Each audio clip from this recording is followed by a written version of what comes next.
मित्रांनो, हे कलियुग आहे, कलियुग. संतांनी 350-700 वर्षापूर्वी, 350 वर्षापूर्वी जे आपल्याला सूचना केल्यात त्या आता या कलियुगात घडत आहेत. आज लोक पैशाकरता आपला नीती, धर्म, न्याय ह्या तिन्ही गोष्टी लोप चाललेल्या आहेत.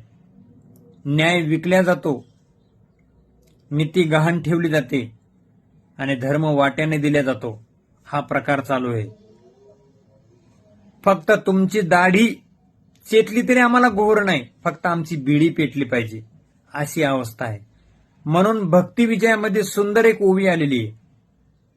त्या ओवीमध्ये एवढं सुंदर विश्लेषण केलेलं आहे. असत्य भाषण बहु बोलती,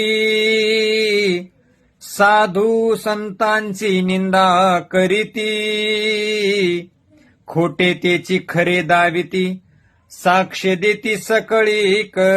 इथं खऱ्याचं खोटं आणि लबाडाचं तोंड मोठं आहे.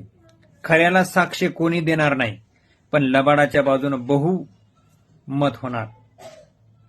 हा कलीचा प्रभाव आहे.